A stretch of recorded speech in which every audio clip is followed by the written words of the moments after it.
Good evening. I'm Trustee Robert Kolosowski, Chair of the York Region District School Board's Finance and Property Standing Committee. Welcome to the budget consultation session. We value your input and hope you will also take the time to complete the budget survey, the link to which is available on the board's website until April 17th, 2026. Questions can be submitted by email to budget@yrdsb.ca or through the Q&A feature. I would like to begin tonight's session with the land acknowledgement.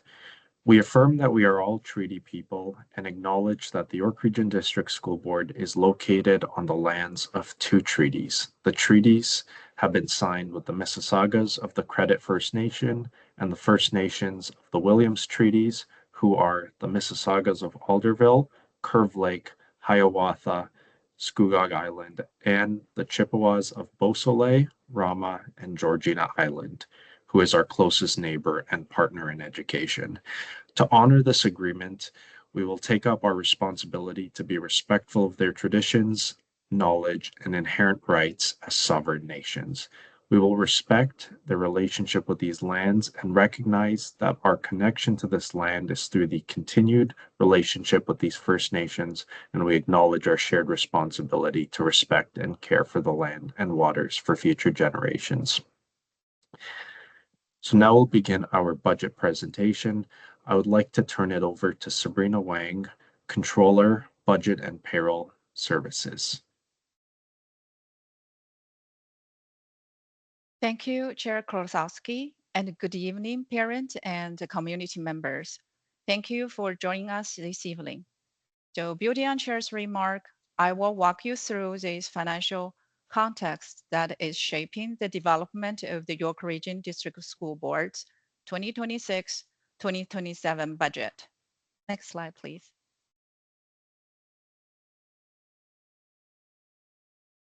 So unlike previous years, we will spend less time reviewing budget terminology. Instead, we will focus on the financial landscape the board is currently facing. There are three key realities shaping our planning. Student enrollment is declining. Provincial funding is largely based on enrollment. And costs continue to rise. Together, those create a more complex financial environment requiring careful decision making. Let's begin with the enrollment. Next slide, please. So student enrollment across Ontario is shifting from a period of growth to a period of decline. And York Region is experiencing similar trend. There are several key factors behind this. First is the birth rate have been declining, which means a smaller group of students entering kindergarten. And change in the immigration patterns. Recent federal policy changes aimed at slowing the growth of temporary residents, including international students and temporary workers, are resulting in fewer families and fewer school-aged children entering Canada and into our education system. And housing affordability, which continue to be a challenging in York Region. Some families are relocating to more affordable areas, and the new house development has slowed in certain community.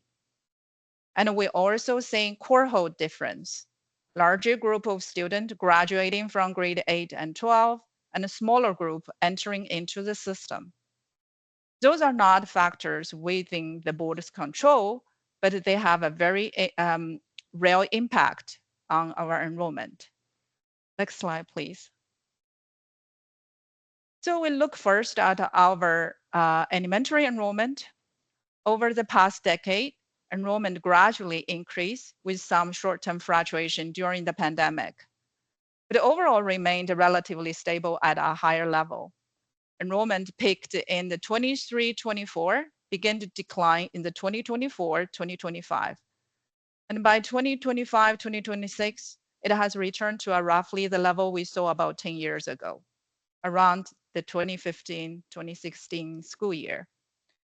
Looking ahead, projection showing continued decline over the next 3 years, which would take elementary enrollment below any level experienced in the past decade.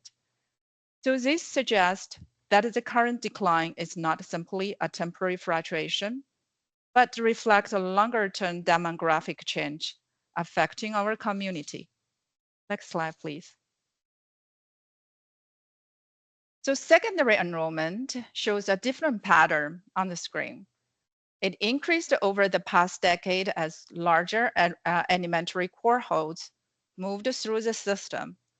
However, beginning in 2025, 2026, it also began to decline. The decline is more gradual compared to the elementary panel, but continue to project to be continue. Next slide, please. So when we look at the total enrollment across the board, the overall trend is very clear. After a period of growth, enrollment is now declining and expected to continue. So in a simple term, we are serving fewer students than in previous year.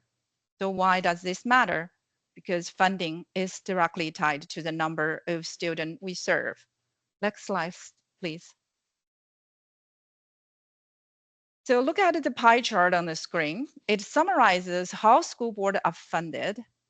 We can see that over 97% of our operating revenue comes from the province of Ontario through the core education funding. The funding is largely driven by student enrollment, meaning the number of students we serve directly determines the level of funding the board receives.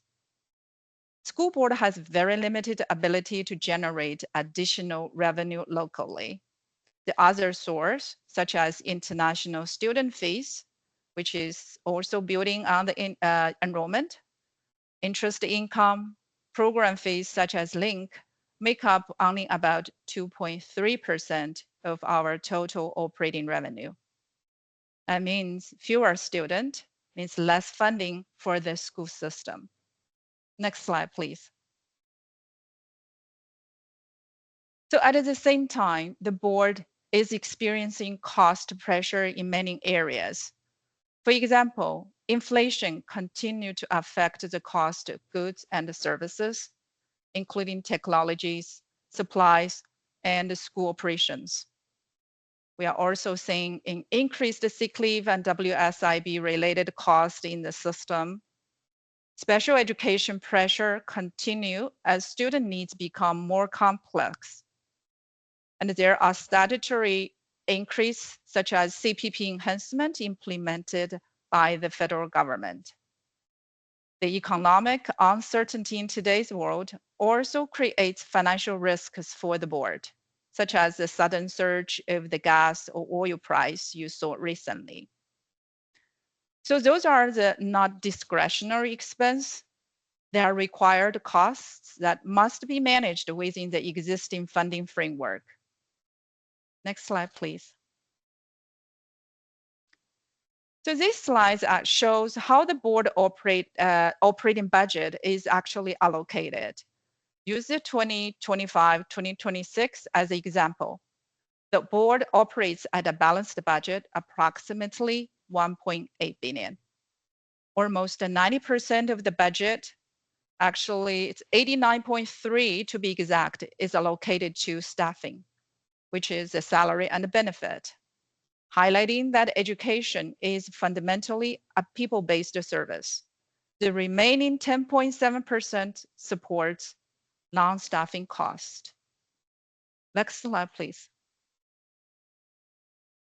So if we look more closely at how those dollars are spent, of the 89.3 spent on the staffing, the vast majority, about 87% of the total budget, supports staffing working in the school and classrooms. This includes teacher, DECE, EA, principal and vice principal, school office staff, and caretaking staff who maintain school facility. Only about 2.3% of the total operating budget supports system level service, such as the director's office, trustees, finance, human resources, IT, payroll, etc. The remaining 10.7% covers the non-staffing operating cost, includes 3.5% for the instructional expense, such as classroom learning material, technology and computer device, and student learning resources. 3.1% for the student transportation, which buses student from home to school. 3.7% of pupil accommodation, including utility, caretaking, school maintenance, and facility operation. And 0.4% for other administrative and operating costs, including things like legal fees, audit fees, office supply, etc. Next slide, please.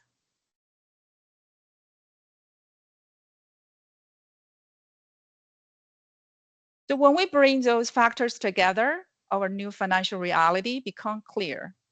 Decline enrollment, reduced revenue, because provincial funding is largely driven by the number of students.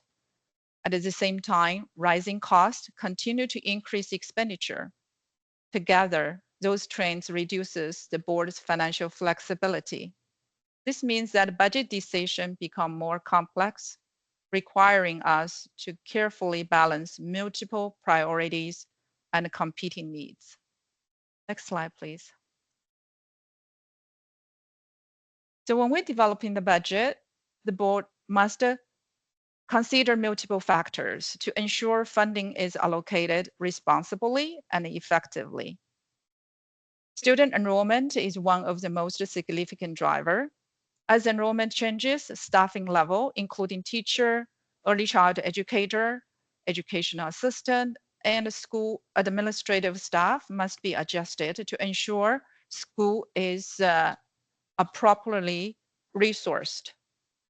And the class size requirement, which set limits on the number of students per class and directly influence how many teachers are required across the system. Collective agreement also is a key factor. The established staffing ratios, compensation structure, and working condition, all of which impact how resources are allocated and the overall cost of delivering education. Beyond the staffing, there are essential operating costs such as utility, maintenance, and school operations that must be maintained regardless of enrollment level and do not decrease at the same pace. We must also consider funding restrictions. Some of those grants must be used for its specific purpose, which limit the flexibility in how funds can be allocated. Also, the local priorities and the special needs identified through the community input and the board priorities, including our multi-year strategic plan, help guide how we balance competing needs across the system. Next slide, please. So as we move forward with developing the 26-27 budget, community input remains an important part of this process. We invite students, families, staff, and community members to share their feedback through our online budget survey, which is open until April 17th. The survey is available on the board's website and open to all members of the community. To support accessibility, the survey is available for multiple languages, so family can participate in the language they are most comfortable with. The survey is intended to help us understand the community perspective on priority, particularly where choices and trade-offs may be required. Next slide, please. So to support this process, here are some key milestones in the budget timeline. The budget survey remains open until April 17. The 25-26 second quarter financial report will be presented on April 28th, and hopefully core education funding information will be released around that time.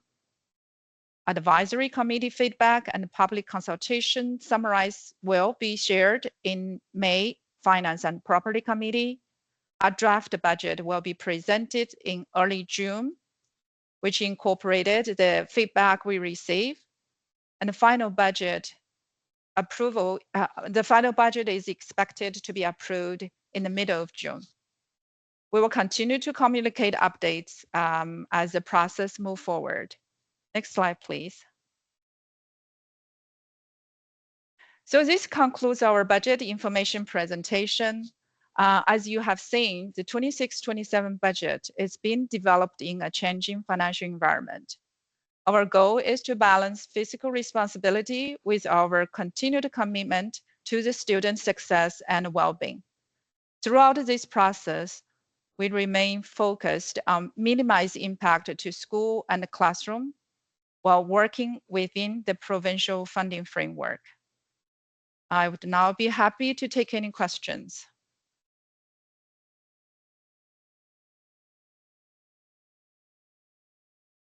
Thank you, Sabrina. We'll start with some of the questions that were sent to the budget mailbox. Will my child's class have more students next year with less funding? So the classroom is continued to be staffed in accordance with provincial class size requirement, and the student should not experience the increase in large size because it is regulated by the provincial requirement. Thanks, Sabrina. Has the board considered selling properties or closing smaller schools and moving staff and students to alternative nearby schools? That is a very good question. Actually, it contains actually two considerations. So the school board do have ability to declare property as surplus and proceeds with sale. Under the provincial regulation, any proceeds from the property sale must be used for capital purpose, such as like building a new school or undertaking a major renovation. Those funds cannot be used to support the day-to-day operating cost, such as staffing cost or classroom resources. In terms of closing smaller schools, since 2017, there has been a provincial moratorium on the school closure in Ontario. This policy actually prevents schools' ability to close or consolidate the schools. The intention was to ensure that students continue to have access to education within their local community. At this moment, there is no indication that the policy will be lifted. Thanks, Sabrina. And for those of you who are listening, if you want to submit questions, there is a Q&A button at the top of your screen. If you click on that, you're able to submit a question. Why is the board spending money to translate budget survey given the current budget pressures? That are very good questions. The board has debated on that one. The decision of translate the survey into multiple languages is to ensure that all families in our community have the opportunity to understand the information and share their perspective. So as York Region is one of the most diverse community in Canada, and accessibility is an important part of meaningful public engagement. Thanks, Sabrina. You mentioned inflation is creating budget pressures. Does the ministry fund for inflation? Yes, the ministry has provided about 2% of annual increase to the long-staffing portion of the school operation to cover the increase in the utility and insurance. However, there are costs in the board in the other area which constantly increase as well. For example, some technologies, computer devices related cost has increased over 30%. And the board is continuing to manage those cost pressures within funding framework while focusing on minimize impact to the classroom and the student learning. Thanks, Sabrina. Has the board considered using AI more broadly to improve efficiencies and reduce costs? That's a good question. Yes, the board recognized that technology, including AI, has the potential to support efficiency and help how we work. It is an area that many organizations, including school board, are actively exploring. But at the same time, as a public education setting, any adoption of new technology needs to be considered carefully, including factors such as privacy, data security, and also has to be aligned with the ministry guideline.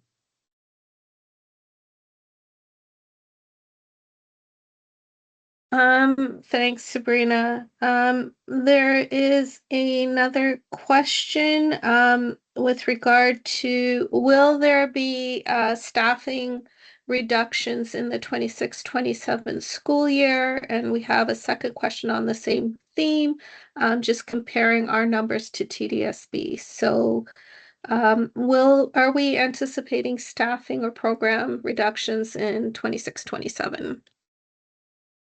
Thanks for the question. The board values all of our employees and recognize our success is built on the hard work, dedication, and skills that our staff bring into the board and on day-to-day basis. Over the last 2 years, enrollment has declined across Ontario, and while DSB's enrollment is projected to decline further in 26-27. So because staffing is enrollment driven, that means in 26-27, we will not have sufficient enrollment to support the current number of permanent positions.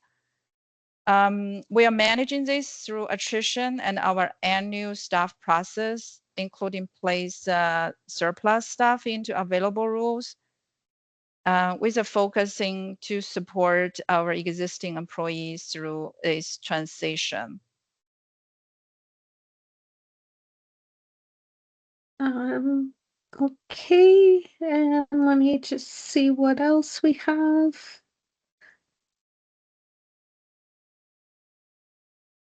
Has the board considered alternative cost-saving strategies, such as reducing central positions in order to preserve frontline school staff? Thank you for the question. That is a very common question.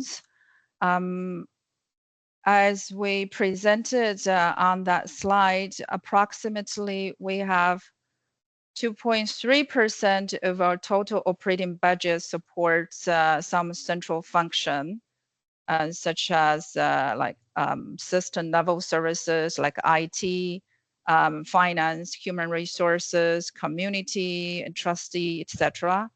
The vast majority of our overall budget, 87% was directly support our staff in the school and classroom.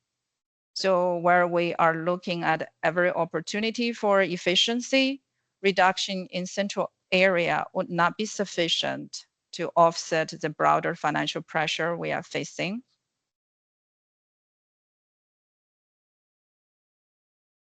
Thanks, Sabrina. And is the board projecting increases in statutory costs such as CPP, WSIB, etc.? That's a good question. And the CPP enhancement is continue to increase year over year. That you can check the CRA website, CPP2 has been increased, doubled. So for the board, those are non-discretionary expense. We have to, we are expecting that will continue to increase and we have to work those costs within our funding framework. Okay, and I'll just pause a minute, see if anything else comes in.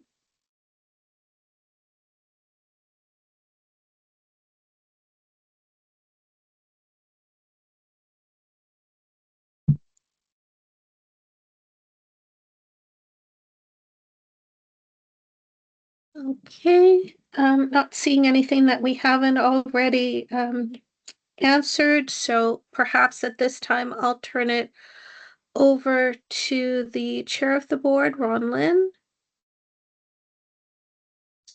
Thank you, CFO Maharaj, and thank you, Comptroller Wang, and the entire finance team to host this virtual consultation budget. Importantly, I just want to ensure that the community is aware that it might have, sorry, I come a couple minutes late because of technical difficulty. Over the past 3.5, 4 decades, our board has been always been an increasing enrollment board, thankfully, because of our great educator, because of our region as a district is always a first amount in the province. But that trend have continued until pandemic, and we are experiencing a slight dip because of the immigration policy, and also after the pandemic because of real estate market, jurisdictional, lesser birth rate. All this contribute to the less enrollment experienced by our school board since the last 2 years. So I think this it is not exclusive to York Region District School Board, but across the GTHA board across Ontario. I think it is important for the public to ensure that you complete the survey. We went through this a slide deck for community to understand that what the pressure that we are facing. But I think my colleagues, I just want to acknowledge because for some reason they are not able to come into this panel, but there are a few colleagues I want to acknowledge that together with us, with the vice chair of the board from Newmarket, Vice Chair McCarthy is here. We have the trustee from East Gwillimbury and Georgina, Trustee Butterworth is here with us. We have Vaughan and King, Trustee Nadeem Mahmood is here with us, that is to the very least.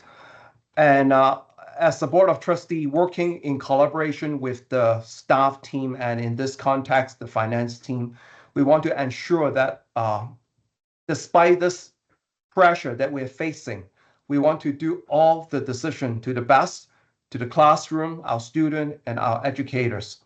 I just want to ensure that the community to understand this while we have this challenge, we will continue to navigate best, which is our annual important, very important exercise to go through with the community. So your input is very important. Please share with other families member.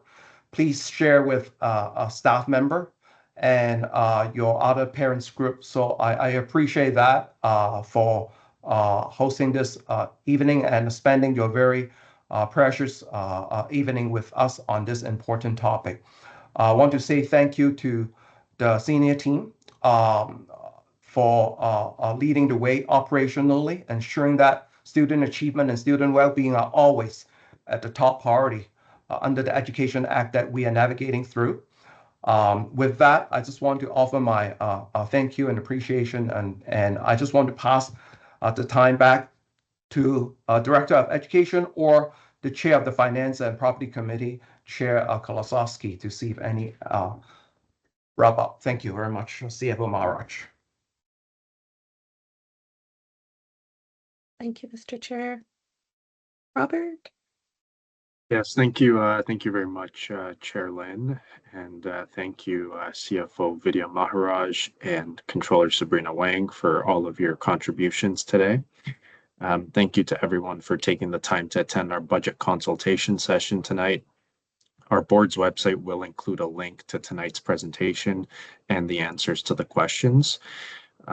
Also available on the website is a link to the budget survey, and we encourage you to complete that because the results of these consultations will be used to inform the 2026-2027 school year budget allocation. Director Colbert, was there anything you wanted to add before we wrap up? Thank you, Mr. Chair. I just want to say thank you to folks for participating and contributing to our budget process. It's very, very important that we have community voice into the budget process as we work through the process. And I'd like to thank Comptroller Wang for taking us through this consultation this evening and giving this comprehensive overview of the budget process that we're working our way through. Thank you very much to everyone for participating, and we appreciate all of your support of public education here in York Region. Thank you very much. Thank you, Director Kober, and thank you to everyone for your time and all of your contributions. And that will conclude tonight's session. Have a great evening, everyone. Thank you.